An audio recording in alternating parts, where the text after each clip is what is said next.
Here we've got a Dolomite Sprint. We don't often see this sprints, but this one is one that we can actually appreciate for being totally original. Gorgeous. 1979, so it's towards the end of the line with the Sprints. This one has got a problem with tyres being worn out on the, I think on the inner edge. No, it's on the outer edge. So it's got a problem with tyres being worn out on the outer edge. Apparently it's got the wrong steering arms on it. I'm going to pull this out, take the wheels off, have a look at that, because it's been in for wheel alignment and all the threads have been used up, but we still can't get the wheels to align correctly. So there could be a simple problem to be resolved. It could be far more detailed. So I'm going to be taking some time out, pull this out, and then we'll see where we go with this. And then take off the boot and then see if we can then measure it. So then we can then say for sure that this is correct. What we're looking at is the length of this rod. Apparently, when this steering rack was sold 15 years ago, it was supplied incorrectly. So it was supplied for a Triumph, but not a Dolomite. It was supplied for a Triumph 1300 or 1500. Now, I've never heard of that happening before, and the rack actually fitted. But what it's created is a situation where tyre wear has become extremely excessive because the alignment is out.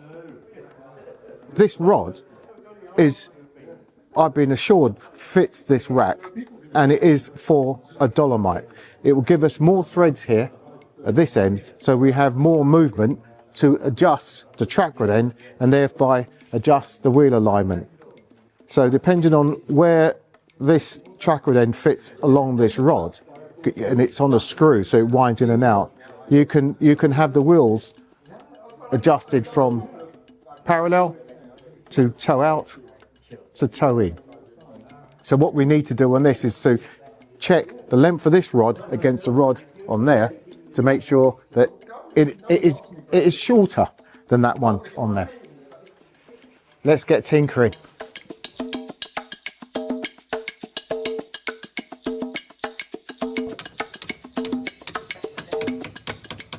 What are we up to now? The Dolomite Sprint. Always, it started off just as a simple, straightforward job. Change the two arms on the steering rack. Not a problem.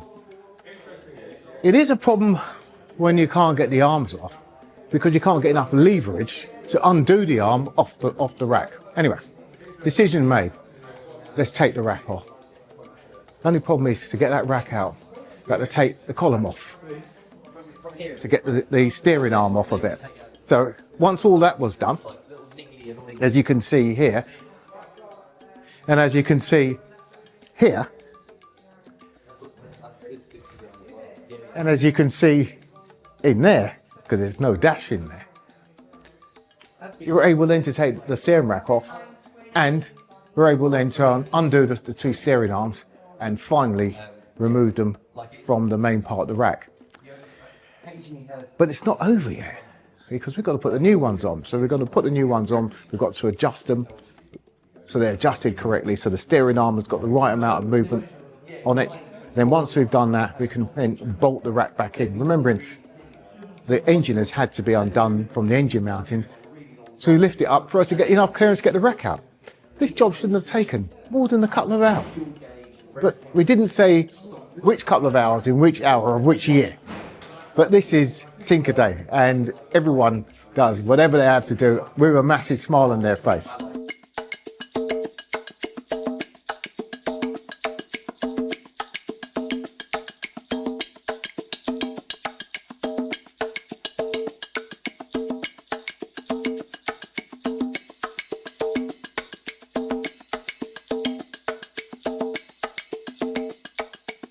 We've got a little Lotus there with pop-up headlights. We'll be looking at that Lotus as well, just to see what the issues are with the headlights. They're not popping up as they should do. We've got the coolest car to get the coolest glasses. She's my Lola the Lotus. She's my dream machine. Now, yeah. we met some time ago when you first bought your MG. Correct. Yes. So what's the story behind the Lotus? Always loved the Lotus. Made the mistake of, going on Facebook Marketplace. Let's just say she caught my eye. Maybe it was the yellow. It pops. Went to see a few dodgy dealers, father and son, and but I bought it on the spot. Came with no service history, so it was always a bit of a gamble, and everything that's gone wrong, that could go wrong, has gone wrong, as you can imagine, with a car that probably was on the road for 20 years. But this car was one of the first supercars, and even now, when people see it, young, old, they can't believe it. It blows their mind. It still has it. The car's taking a time to warm up, always does, but she's just not pulling. It's got a problem when it's cold. That it feels underpowered. When it warms up, what is it like to drive when it's warm? Amazing, beautiful, very smooth. The road handling is incredible, as you can imagine, with Colin Chapman and the whole Lotus design, engineering philosophy. Very well balanced car, nice big fat tyres, grips the road like nothing else, and just really holds it. So, but it's the initial warm up, and it's like we're not going anywhere fast here. So, it's trying to say that, look, I'm not ready. Okay. Yes. I suppose we're all a bit like that sometimes. When I wake up in the morning, I'm not quite ready. You just have to wait. I take a bit of time to warm up myself. So it's actually warning everyone. Okay. To look, hang back. Right.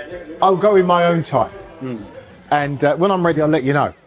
So what we need to do is to have a look at it and see if we can help it to warm up a little bit quicker, or get to that drivability a little bit quicker. All right. It's got a manual choke. Yes. And the choke must be working because it does start up. Can we just have a listen to it? Absolutely. Just to see what she sounds like. Let's fire her up.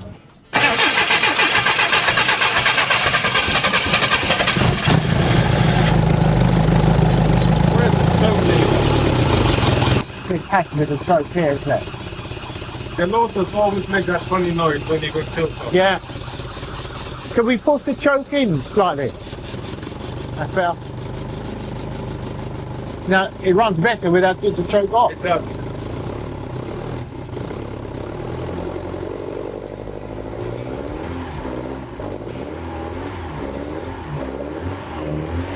Something just disconnected. That just disconnected out of there. We'll see. But you can put it back in when the engine is on. Yeah.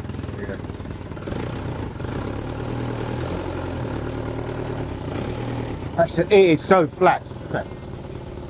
Timing. It's got no choke on it.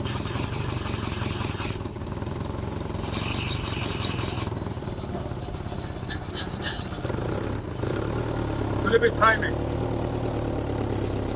No, I don't think so. Like a bit more advanced. Like. It said off when it warms up. It performs. It sounded lovely before. Yeah, which means timing is not going to be an issue. But at the moment, it's going flat. it's running flat because it needs choke.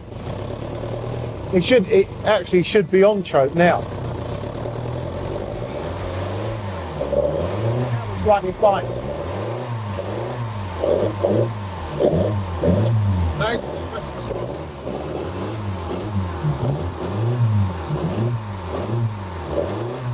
Now it's running as it should do.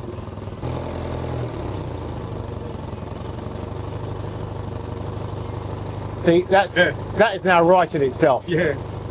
So its problem is just initial warm up when it's cold. Yeah. All right, you've got two options. I reckon that this unit there and that one there is 40. These are in here are your diaphragms for your choke. Yeah. I think they're both 40. It will start on the choke, but it won't run on the choke. Run it, yeah. Well, they're pretty old, aren't they? Yeah.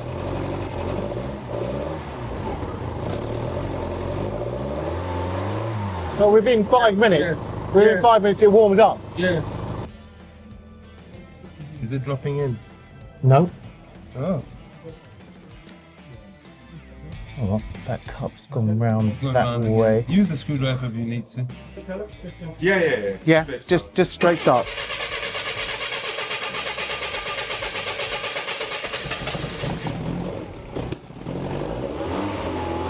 That's just due to us, I think. We've hit quite a lot of fuel in there. The Delarata carburetors on this car need to be properly serviced. There's no quick fix here. They need to be taken off. It'll go to a professional and it'll be totally stripped down. The problem I think it's got involves these two units here, which make up part of the choke operating system. So that gives us the fuel enrichment that we need to start the car when it's cold. But the minute the car warms up, and it warms up quite rapidly, it picks itself up. It's no longer flat, and it performs. So it's just on the initial startup. You'd pull the choke, start the car, and then you can virtually within 30 seconds let the choke in, and then within a minute, the car, 2 minutes max, the car is able to be driven. Today's one of those days at Tinker Club where we've been able to get a successful diagnosis. It's not always about us being able to repair, because we can't repair everything. But if we can tell you what's wrong, and we can tell you where to go to get it fixed, then we've actually done the job that we need to do. And it gives a peace of mind to the tinkerer, so that they know that they've got a car that is safe. But it just may need a little bit more work than they anticipated when they first came in today. But successful outcome with this one. And what a fantastic car. I think this colour here, what do you call it? The bumblebee. It is just great. We used to have cars like this, coming out the factory every day. Every colour under the spectrum. Now we've got every colour under the spectrum as long as it's grey, white, black or silver. So take your pick, you can have any colour you want, but one of those four has got to be it. So if you drive one of those cars now, think about it. What would it look like if you changed it to yellow? Could you live with it? I could. And I could get a pair of yellow sunglasses. Yeah, a yellow love. Oh, brilliant. Best colour ever.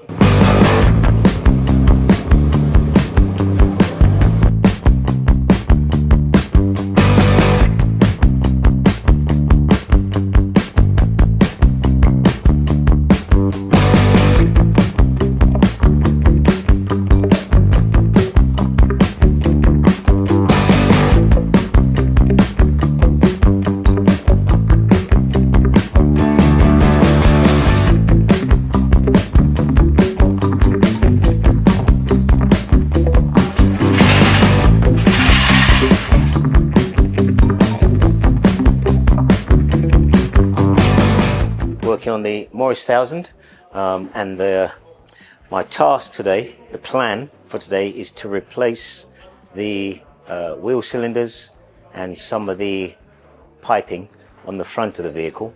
The hope, that is, that I get it sorted. The plan was to get this side and the other side sorted by the end of today, or to the end of today's session. However, various complications, difficulties, etc. have meant that I've only managed to get one side done. So if you allow me, I will show you what took place. So I'll just gently tap this cover off. So what you'll see is two new wheel cylinders in place, new flexi hose in place, and behind here put on new piece of piping. That will have to be adjusted because it's much longer than it needs to be, but for now, just to get the vehicle finished so as we can test the system, make sure the brakes are all okay, we just pop that in place just to get it back on its legs so as we can take the job to the next part, so to speak. So essentially, all we now need to do is bleed out some fluid to test that system to make sure all of these connections are good, and then we can move on to the other side. So that's for another episode. It passed first time, no faults, no advisories. Lovely.